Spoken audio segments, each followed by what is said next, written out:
Welcome to Tiger Tracks, your home for the best of LSU athletics. And now, your hosts, Jordy Hultberg and Bill Frankes. Hello, Tiger fans everywhere. Hi, welcome to Tiger Tracks. He's Bill, I'm Jordy. And what are you going to do this weekend? There's no LSU football game. I guess I'll spend most of the time trick-or-treating. Trick-or-treating? Yeah, of course. Push the rain away, okay? Yeah, Please. yes, absolutely, Please. absolutely. Fingers crossed. So, here we go.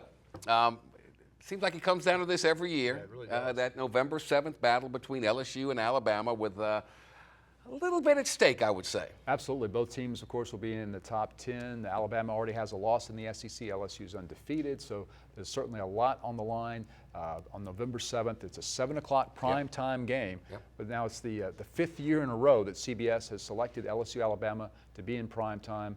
So it's amazing. It's just another tremendous showdown between the Tide and the Crimson and the Tigers. By this time next week, we'll already know who the initial four that are in the college football playoff.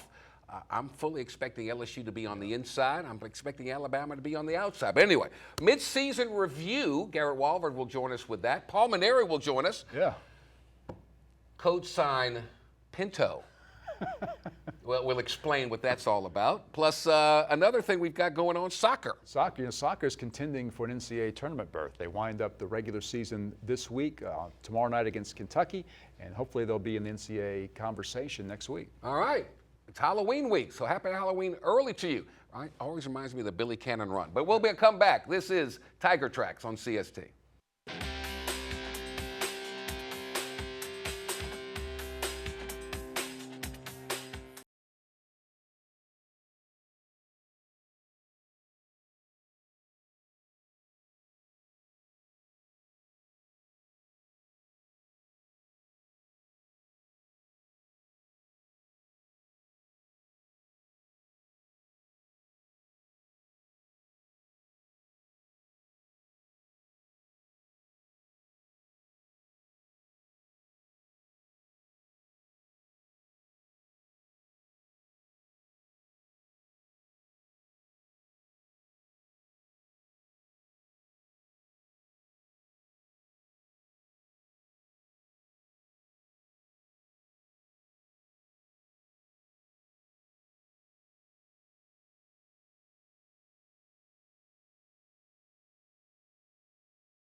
We are back. This is Tiger Tracks on CST. Bill Frankes, I'm Jordy Hultberg. 7 straight wins by the Tigers. They're ranked 4th in the country in both the Associated Press and the coaches poll, and I'm sure they'll be amongst the first 4 in the College Football Committee releases their first bracket, so to speak.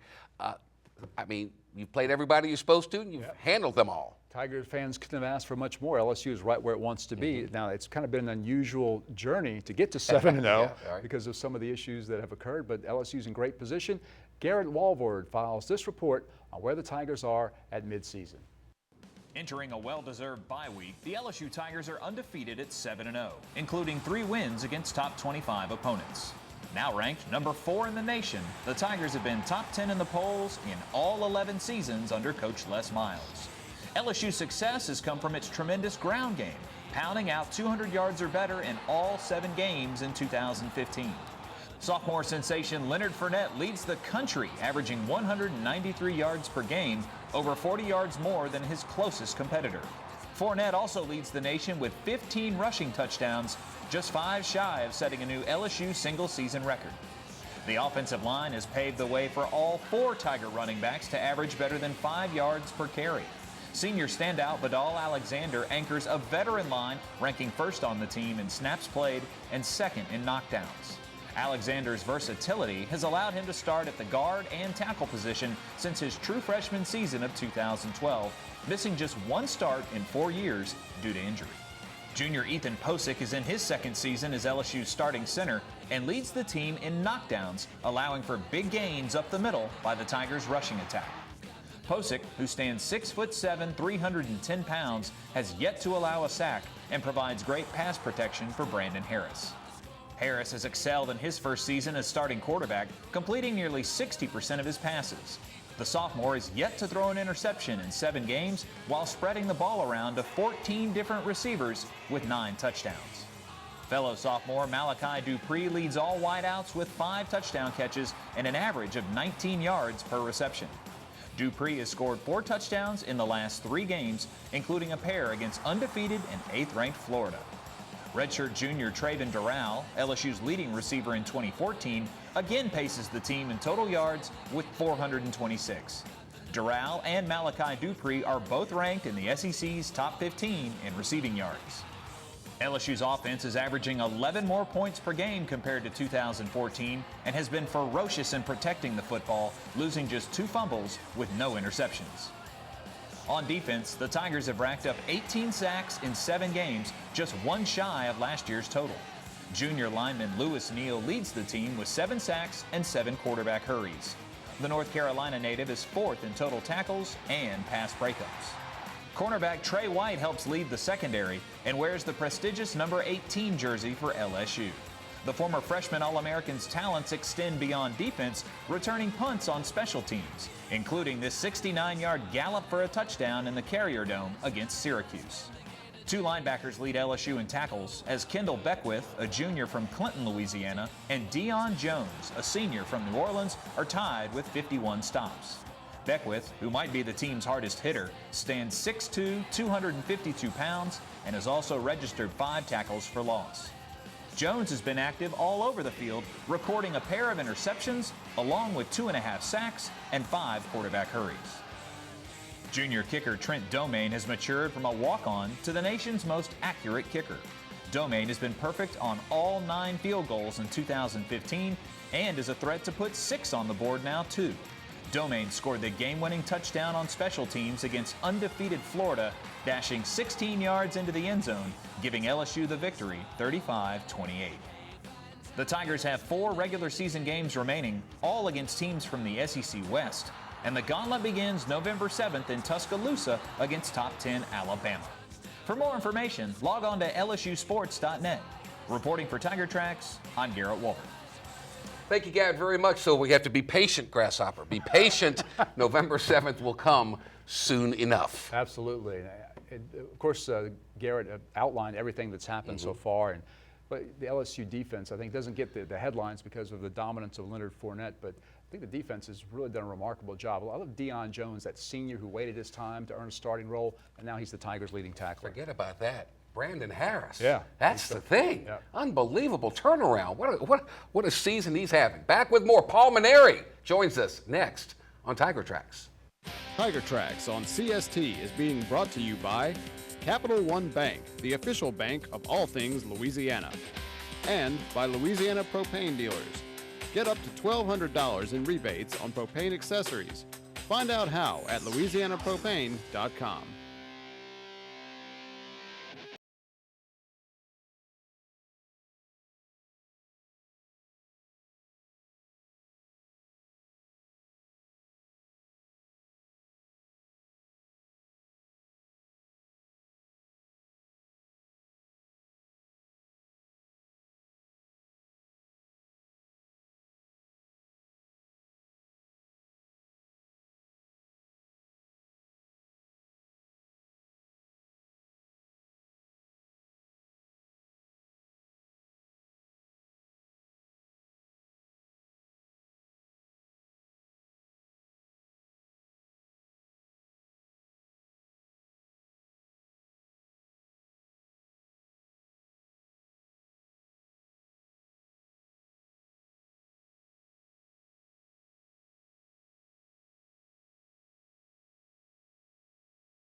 Welcome back to Tiger Tracks on CST. Again, Bill Franquez, I'm Jordy Helper. We're joined now by call sign Pinto.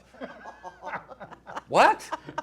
Call sign Pinto. Oh, the head coach of the LSU men's baseball team, head coach Paul Mainieri. Hello, Coach Mainieri. A little inside.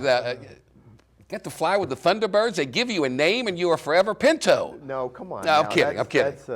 That's not a call sign I'm extremely proud of, but I am extremely proud of the fact that I did get to fly with the Thunderbirds, as you mentioned, Jordy. It was an amazing experience. Bill was there with me, you know, going through all the briefings, and of course he didn't get to go up in the cockpit with me, but you know, as I said after the flight, I'm really glad I did it, but I have no desire to do it again. You're one and done. Look at you right there. Boy, oh, my God. Thumbs up. Got the great swag on. And when that canopy... Now, what's going through your mind right when that thing closes? When that canopy was going down, my thought was, you know, it seemed like a good idea when I said yes. But when I was doing this, God, I was thinking, it's Goose. Oh, my. It's Goose. No, I don't think Goose... What is that? How fast were you going? Boy, that's got to be a great feeling. You survived and advanced. When you hit the ground, when we finally came down, you know, it was a good feeling, I must admit. It was fun to be up there, and it was fun especially when we came down and I was back on with my feet on ground. But you know what happens when you do an experience like this? It just makes you appreciate the people that do it on a daily basis. Jordy, I mean, that was a fun ride. That was a joy ride. But can you imagine these guys doing what they do in combat while people are shooting at them or they're finding the bad guys? I mean, it just makes you admire. I've always had great admiration and great respect and very much appreciative of the military and the things that they provide for us because of their sacrifice and commitment. But when you actually get a chance to go up on one of those birds, let me tell you something, your respect goes through the roof. I can't even fathom. Well, Coach, when you returned from that adventure, that very worthwhile trip, and it was back to baseball because you guys are in fall practice right now. I literally drove back from Lake Charles and went right to the practice field, and we had practice, and it was kind of a surreal experience, to be honest. Did I really do that? And I'm glad we got the video because it does remind me that it actually did happen, but it was nice to get back out on the field, Bill, and do what I'm supposed to be doing. And you know, our team is coming along this fall. We have a lot of work to do still.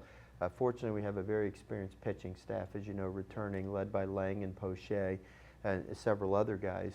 But the everyday players are starting to come around. We've got some kids I'm really excited about. They're just missing an experience, and you can't buy the experience for them. You just got to go through it.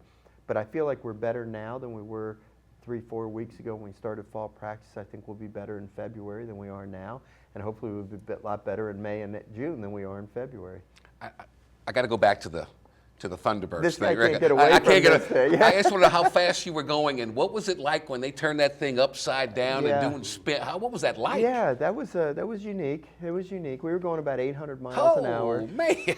And Jordy, the thing was, it was just me and him and this little toy up there, okay? And it was kind of a surreal feeling, just flying above the clouds, very smooth, very tranquil. And then when the pilot said, "Hey, how about if we fly upside down?" I said, "What?" He says, "Well, let's do it because the rest of the world can't, and we can. So let's just do it." And so all of a sudden we went flip, and you know, like my head was about this far from the canopy, upside down, and you just looked down and saw ground. Unbelievable. And we're going 800 miles an hour. What you should have done, you should have gotten them to fly from Lake Charles, and you jump out with the parachute and land right on the diamond at the box. Well, you know, we were going to buzz the box. That was part of the plan, but the clouds were so low that we had to change our plans. We were going to fly all the way back to Baton Rouge, fly over Alex Box Stadium, and head back to Lake Charles, but we had to nix those plans. And 800 miles, it'd probably take you about 5-6 minutes to get from Lake Charles to Baton Rouge. That's the way I want to go. My gosh. Anyway, a bucket list checkoff. Yeah. Absolutely, a bucket list checkoff. And, you know, I used to coach at the Air Force Academy, and so I have about 25 of my former players that are fighter pilots. Wow. Many of them have flown the F-16 for a career. Had I not done it and realized exactly what they've done their whole career, I would have missed out on it. But like I said, one time was enough. Upside down. Wow, that's amazing. You take the Polaroid and anyway. All right, we'll take a quick time out. I promise you we'll get back to baseball. Yeah. Paul Mainieri joining us, and I won't say the call sign anymore, I promise you. But we'll be back. Stay with us here on Tiger Tracks.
And we are back here on Tiger Tracks as we continue our conversation with head coach Paul Mainieri, going through fall practice, World Series underway. How about that for a game one? How about that? Had a little bit of everything, right? As long as you stayed awake to Yeah. watch the end. Oh my gosh. Yes, Crazy. they get late into the night, these Major League World Series games. But what a great ball game. And it just goes to show it ain't over till it's over, with all due respect to Yogi Berra. One good thing about your team, you got your staff intact again, and you know, with Andy Cannizaro, Alan Dunn, that's got to add some continuity and some stability. That's got to make you rest well. Well, I feel like we have the best coaching staff in America. I'm so blessed. Alan Dunn, by the way, was named the National Pitching Coach of the Year for 2015. But, you know, like our players say, he could get that award every year. He's just tremendous. He's the best there is. There's no question about that. Andy Cannizaro joined our staff last year. You already saw the impact that he has, the way we stole bases, the way we swung the bats all year. He's got his work cut out for him this year with all these new players that we have. Will Davis has been tremendous. I thought we caught as well as we've ever caught with the work he did with the catchers. He does a tremendous job as a third base coach. People don't realize he also coaches the outfielders. And so all those great plays in the outfield don't happen by chance. He works with those guys, and so it's a great staff. We have great continuity. What's the word I'm looking for? Continuity. Yeah. But working together, the guys work together well, and it's a lot of fun to work with those guys. Coach, you mentioned the challenges that Andy will have, replacing 8 of 9 starters in the lineup. In your 34 years of coaching, have you ever faced that kind of challenge? You know, I can't recall that we ever have. Honestly, Bill, it's going to be a challenge. There's no question about that. It wasn't by design that it would be that way, but as the year progressed last year, I just felt like we needed to play the best guys. We had a chance to go for the national championship. We made it to Omaha, won an SEC championship, came up a little bit short of our ultimate goal, but we had to go for it with the best guys. Well, the best guys happened to be either seniors or juniors that were eligible for the draft, and so consequently we're in this position with only Jake Fraley returning as an everyday player. But you know, I sometimes laugh every time I hear coaches complain about how young we're going to be. Well, you know, in college you can't sign them to 5-year, 10-year contracts. You're going to have turnover, and if you've got good players, they're going to leave early for the draft. And so this is just part of doing business as a college baseball coach. It's been an exciting fall for me personally because there's been a lot of teaching, you need a lot of patience, but you see the talent some of these players have. I'm extremely excited about some of these young players.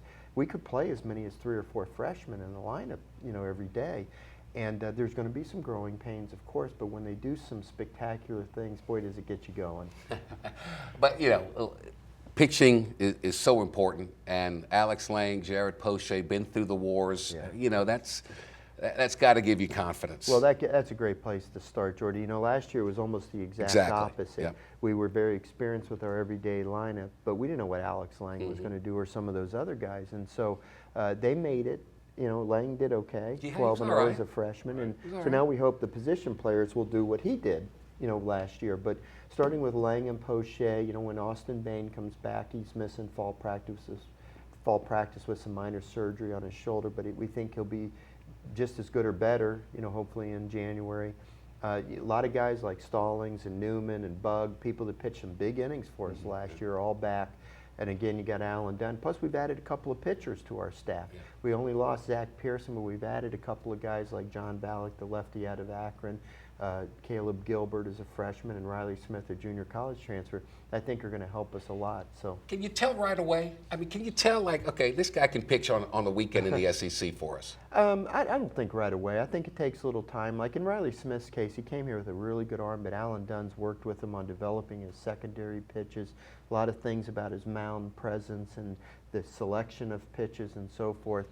Caleb Gilbert is a kid out of Hoover, Alabama. Parents were both LSU grads. We took him right out of Tide Country. And boy, he's been better than I thought he'd be. He's been 92, 93 as strike throw, and he's got a nice little break and pitch. Okay. Well, Coach, you guys have about a week and a half left of fall ball. Purple Gold World Series next week. What needs to happen over the next 10 days or so to make you feel like you've done what you need to do? Well, I feel like we've gotten to that point, Bill, where there's probably not a lot more to be accomplished except for just try to put a little more pressure on the kids. And I hope that the intensity and that will ratchet up in the Purple versus Gold World Series, put a little bit more pressure on the guys, see how they respond to a little more of an electric atmosphere. Hopefully we'll have some good crowds out for the games. But I think we have a pretty good gauge of what our team is. And now we've got to give them a Christmas break. It's amazing. There's a phenomenon. These kids, they take a break, take a little bit of a blow.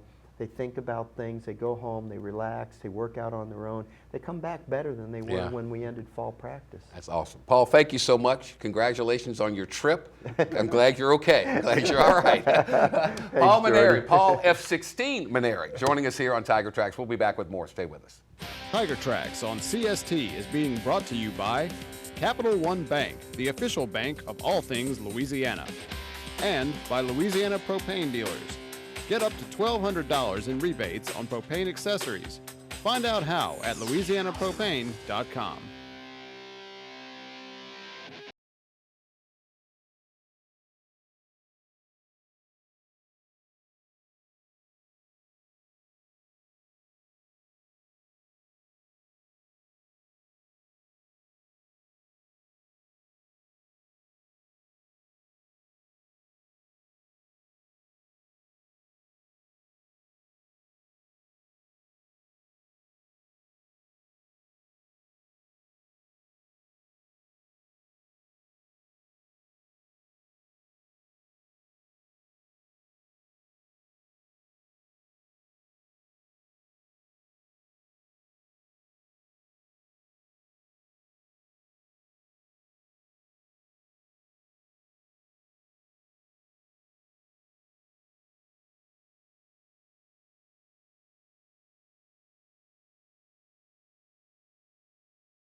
Welcome back to Tiger Tracks on CST. What a great deal for Paul. Yeah, it really was. Call sign Pinto. Yeah. I don't know about that one, but that's okay. That's okay. Soccer. Brian Lee's club getting ready for SEC play at Orange Beach. They finished their home slate undefeated. Yeah. And so got this team going pretty good. It's been a very good year for LSU soccer and strong contention for an NCAA tournament berth. They'll play in the SEC tournament next week in Orange Beach, Alabama, and hopefully they'll be in that 64-team bracket when it's announced. And Garrett Walverd had a chance to talk to Coach Lee and some of the players, and let's take a look at LSU soccer. Well, we're real excited to play a meaningful game in the 19th game of the year that will go a long way toward determining our postseason future. The kids are super excited. We've built momentum over the last month of the season. We've been through a lot and had a lot of different challenges thrown at us, kids missing games for injury, for this reason, for that reason, and the teams continue to step up. And through it all, it's really helped us get better. So it's been a blessing in disguise. Playing games without Alex Arlett, without Jorian, without Summer Clark, probably in the end has made us much better, and we're really excited about postseason. Just going forward in this Kentucky game, I think we know personally that we're not like guaranteed a spot yet. God forbid that happen, but we're not guaranteed a spot in the tournament yet. So I think everyone has a mentality that we're coming out to win, not just tie, not just kind of see the end of the season go by. We're coming out to win. We're coming out just like it's the first game of the season. We're gonna try and carry the things that we've been doing well and bring them into the Kentucky game. I think the reason why we're all just so excited and so hungry to win a title this year is because we just have so much potential this year with our players, and we all just know like something great is bound to happen, and so far we're doing really well this season. I think we have a very good team chemistry overall. We've matured so much as a team. We've gone very united over the last couple months, and I think right now, like you said, we're in a good momentum.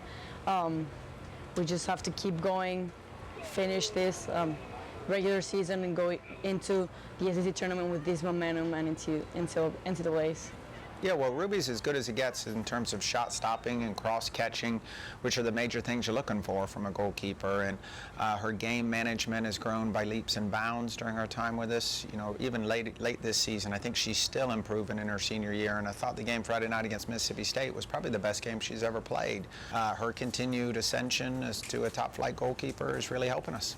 I guess I like to think that it's just a matter of putting the fear aside. You can't be scared of, diving at someone's feet or having balls shot at you really hard. I mean, that's just the job. I don't know. You have to have a mentality of not being scared of it. When your goalkeeper comes out in practice making these like amazing stops, it's like, I mean, it's good, but it's like, I wish I could get him in. But no, yeah, she's made huge strides as a player since when she got here to now. She's one of the most improved players, I'd say, on the team. I don't even want to think about losing our seniors. They've impacted our team so much this year, and I could say that every single senior on our team I could look up to as a role model. Each one brings a different aspect to the game, and looking up at Artie and Natalia as our two captains, they've been incredible leaders this entire season, and it is going to be really hard to watch them leave. I just wanted to play on Sunday. Wanted, to play on our home field for the last time. Just everything surrounding it, Saturday, Sunday, leading up to that moment was just very special. And after the game, so I mean, it was definitely a day I'll remember the rest of my life. Jorian was a little injured earlier in the year, and we had to cover for that. And then Summer's been out the last 3 or 4 games. We've had to cover for that. Now, as they both get healthy, putting those two sides of the field together is what makes us so excited about the postseason. We think we've got a lockdown back four. We think Ruby's playing great. And as Summer comes back to full action, we can line up one of the best frontline attacks in the country as well. That's Brian Lee, and we appreciate him coming on along with all his soccer players, and we wish him the best of luck at Orange Beach. Don't go to the beach, go to the pitch. Absolutely. As Coach just said, the return of Summer Clark and Jorian Balcom to full health should definitely be a boost to the Tigers in the postseason. All right, no LSU football game this weekend. Go trick or treat. Can't wait to see what costume you're wearing. Anyway, Pinto. Anyway, we'll be back. See you next time on Tiger Tracks.